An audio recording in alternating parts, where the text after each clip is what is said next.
Breaking news po, PRRD sa ICC, makakalaya na.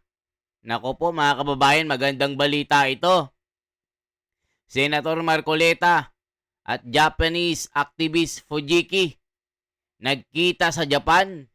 Nakipagpulong ito mga kababayan sa agarang paglaya ni Tatay Digong na nakapiit sa ICC. Iyak sila de Lima dito, Trillanes at sila Meme M. Panoorin natin mga kababayan at mamaya ipapakita ko sa inyo bakit makakalaya ito. Ayan o, sabi o Marcoleta, nakipagkita na. Siyempre pag nakipagkita na, lalaya na yan. Mga kababayan ko, ito po. Ito po ang sabi dito. Magugulat kayo dito. Ito po ang sabi. Ayan o. Napakalinaw o.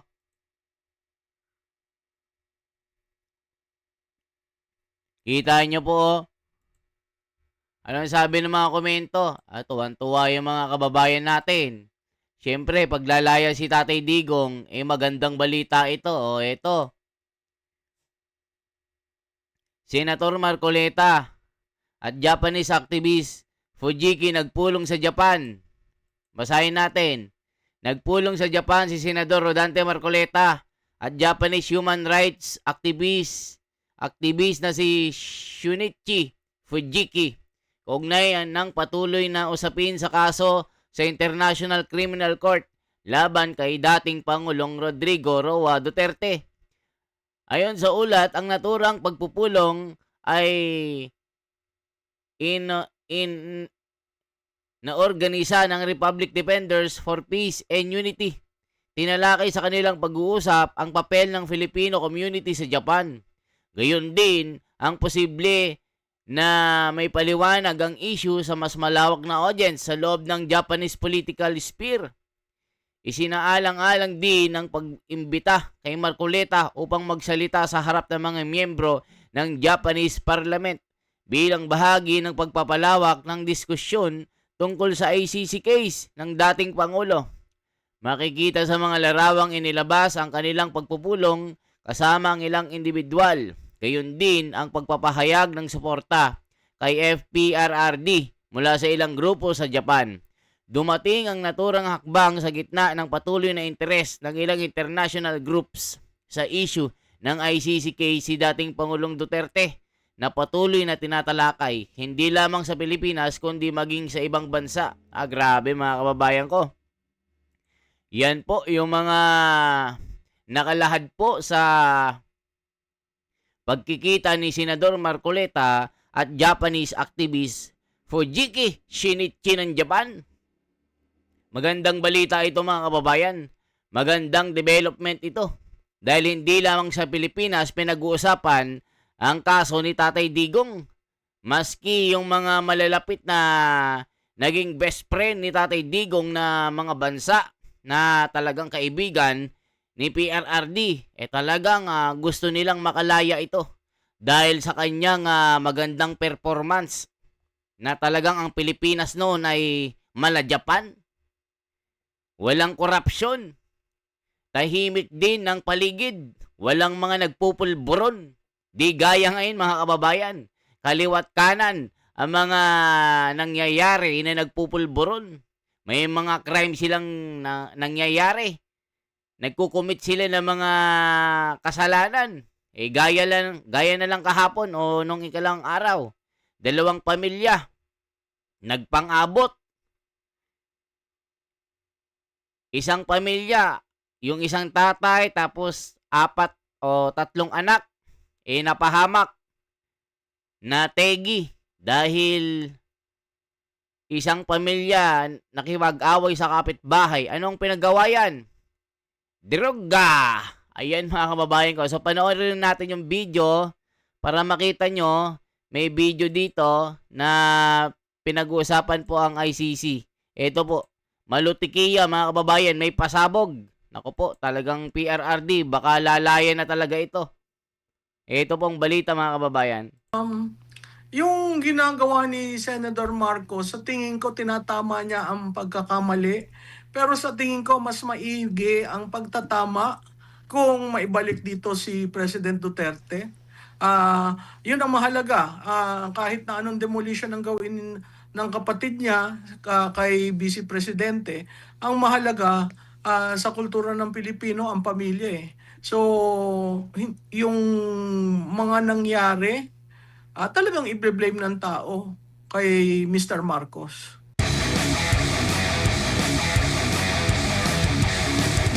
Sa serye ng mga video ni Senadora Amy Marcos po, humingi po siya ng tawad sa kanyang yumaong amang si Marcos Sr. at sinabi niya, napabayaan ko si Bongbong. Narito yung ilan sa kanyang mga sinabi sa kanyang video na may caption na, Dad, patawad, hindi ko talaga kinaya. Sabi niya rito, quote and quote, parating binibilin si Bongbong, bantayan mo yung kapatid mo, parating sinasabing ganun. Hindi ko nabantayan eh. Quote and quote, kaya dad, sinubukan ko talaga, pinagpilitan ko, nayayamot na nga sa akin si Bongbong, alam ko naman, pero hindi ko talaga kinaya. Meron pa siyang sinabi, hindi na kami nagkausap ng matagal at hindi ko nababantayan, kaya nagkulang na ako. Ang sabi pa rito, quote and quote, ngayon iniisip ko na ang dapat ihingi ko ng tawad sa tatay ko, ihingi ko ng tawad na hindi ko nagampanan yung utos niya, yung habilin niya. Ano po ang basa niyo po rito, Prof? Well, ako masyadong personal yun eh. Parang yan yung nagsalita siya tungkol sa paggamit ng droga. Sa tingin ko malalim ang pinaghuhugutan ng mga pananalita ni Senator Marcos. At parang nagbibigay rin ng hudyat sa kapatid niya na kahit hindi sila magkasama, parang nagkoko na ayusin mo naman. I mean, parang siguro kahit a shout in the dark yung ginawa niya, gusto niyang maparating sa kanyang kapatid. Malungkot yung nangyayari dyan sa dalawang magkapatid kasi nakikita mo sa karir ni Senator Marcos, siya talaga ang sumusunod kay BBM at sa bawat pagsunod niya, inaayos niya at inilalagay niya sa tama yung naiwan ng kanyang kapatid. So, ayokong maghanap pa ng malalim na kahulugan kasi nasa sa kanilang magkapatid yan. Pero nung ginawa niyang public yung statement niyan, siguro kailangan rin niyang i-explain sa taong bayan kung bakit ganon. Dahil totoo naman, kahit dun sa mga nakasulat na dokumento ng tatay niya, meron talagang sinasabi sa kanya na take care of your brother. Ayan mga kababayan, ayon nga kay Manang Amy na talagang sinabi niya, nagsosorry siya dahil hindi niya na aruga si BBM dito.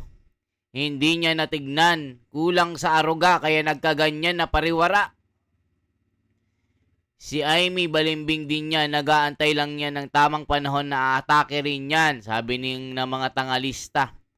Nako, drama na naman yan, budol again once a liar, always a liar, sabi nila.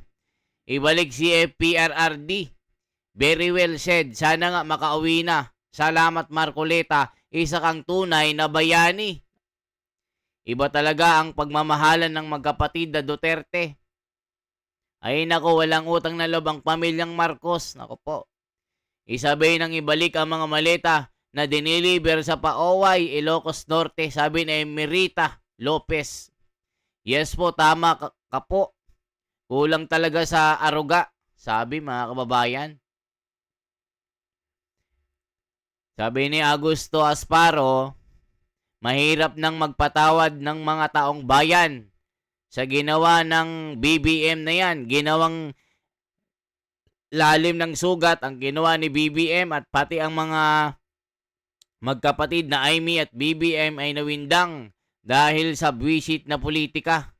Most affected ang ginawa kay FPRRD at kay BP Sara.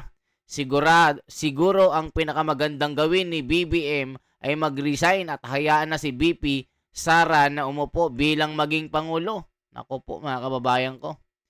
Tama ka, Prof. Sabi ni Jamjam Alvarez, sa nakikita ko po hanggat Marcos ang namumuno, malabong maibalik si PRRD. Saka wag na tayong maniwala kay Amy. Pakasinungaling na nila lang yan. Ako po, mga nagdududa kayo man ng Amy. Hello everyone. Correct po kayo dyan, Prof. Winalangya talaga si PRRD. Wala silang utang na loob. Pagkatapos na ipalibing sa mga libingan ng bayani ang kanilang tatay, ito ang kanilang isusikli kay Tatay Digong, mga walang ya, sabi ni Federico Sebastiano. O yan, mga kababayan ko, galit na galit ang mga tao dito. Mm. So yun ang rhetorical nilang dalawang magkapatid at pustahan tayo, sasagot na naman si Yusek Claire na pabalang. Napakagaling mo talaga, ma'am. Narito yung ini-wrap up ko lang yung naging tugon naman ng palasyo dito. Tumugon ito sa naging payag ng Senadora Amy Marcos. Sabi dito ng Palace Press Officer, hindi nagmumura o nagbabanta ang Pangulo at nananatiling tapat sa kanyang asawa, si First Lady Liza Araneta Marcos. Iginit din ng opisyal na hindi sinisira ng Pangulo ang imahe ng kanyang mga kapatid at alam niya ang nangyayari sa paligid. Tinukoy din ni Castro ang tanong kung sino ang dapat binantayan bilang paglilinaw sa umunay hidwaan ng pamilya Marcos. Parang baliktad ka rin. Alam mo, Admar, dapat hindi siya dapat pumapagitna dyan. Nasa sa kanilang magkapatid dyan. At kung babasahin mo, napakle, pero may sipa rin. May sipa kay Senadora, may sipa sa previous administration. Yung framing ni Yusek Castro from the very start is very negative. Yan pinapayagan ng administrasyon, makikita mo anong uri ng leadership meron sila. Opo. Dito naman po tayo sa isang video, ma'am, na umamin siya, si Senadora Amy, na pinahamak niya ang pangalawang Pangulo. Sabi niya rito, quote and quote, hihingi rin sana ako ng tawad sa mga Duterte, higit sa lahat sa VP natin kay Inday Sara. Ipinahamak ko siya eh. Talagang naiisip kong guilty ako. Sana nanahimik siya. Sana nasa Davao yun. Hello? Mayor siya. Ito po, yes, Prof, naririnig niyo po ako? Basahin ko lang po, meron pang isang video siya, ang sinabi niya man dito, umamin siya na pinahamak niya si VP Sara Duterte. At ang sabi niya, quote and quote, hihingi rin sana ako ng tawad sa mga Duterte, higit sa lahat sa VP natin kay Inday Sara, ipinahamak ko siya.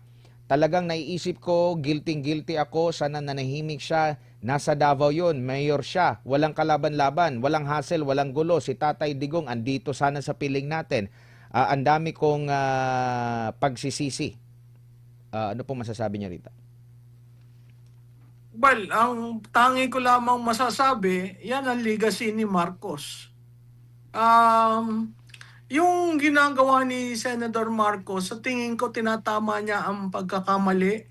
Pero sa tingin ko mas maigi ang pagtatama kung maibalik dito si President Duterte. Yun ang mahalaga. Kahit na anong demolition ang gawin ng kapatid niya kay Vice Presidente, ang mahalaga sa kultura ng Pilipino ang pamilya eh. So, yung mga nangyari, talagang i-blame ng tao. Ayan, mga kababayan ko. Totoo naman po, sa ginawa nila kay Tatay Digong, ano bang ibig sabihin nun? Talagang trinaydor, hinudas si Tatay Digong dito. Sa kabila ng mga ginawa ni Tatay Digong na kabutihan sa mga Marcos, ito ang kanilang igaganti.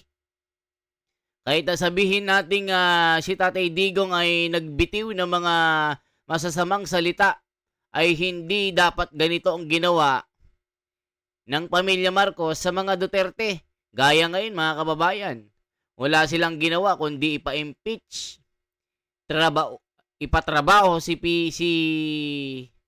Sara para hindi maging Pangulo. Nakita nyo naman ang Kongreso na kanggaro.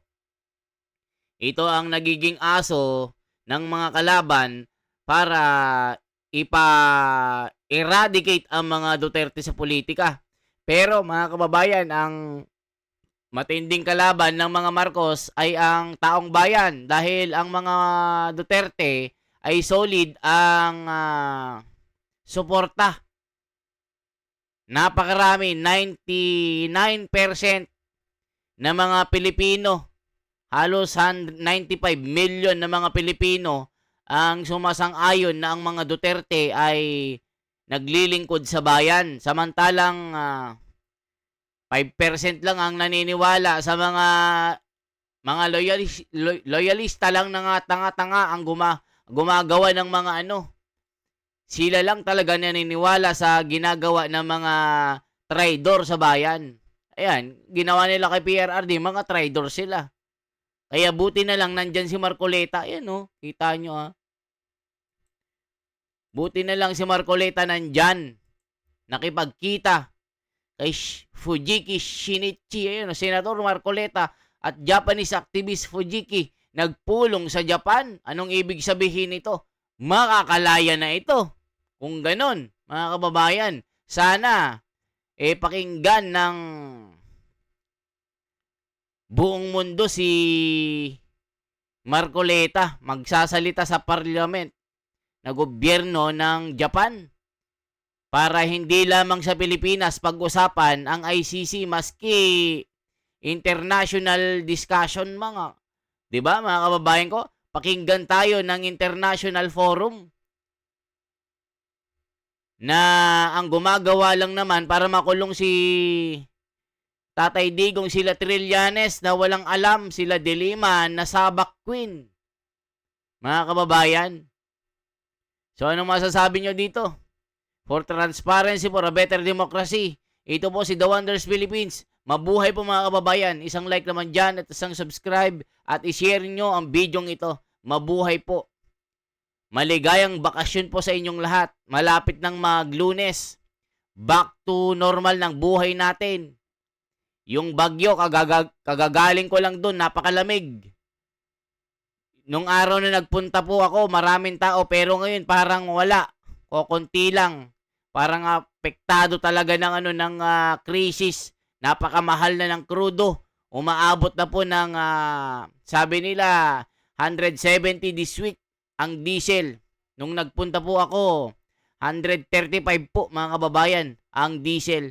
Kaya ang round trip ko po, ang full tank mga kababayan 8,000 din. Ang inabot kasi 75 liter ang tangke ng sinakyan namin na van. Siyempre, sagot ko yung gasolina. 8,000 na tumataginting dati mga kababayan pag nagpupunta ako ng Baguio. Halos 4,000 lang pong balikan pero ngayon 8,000 po. Grabe, halos 100% ang itinaas. Okay po. Salamat ng marami. Mabuhay po.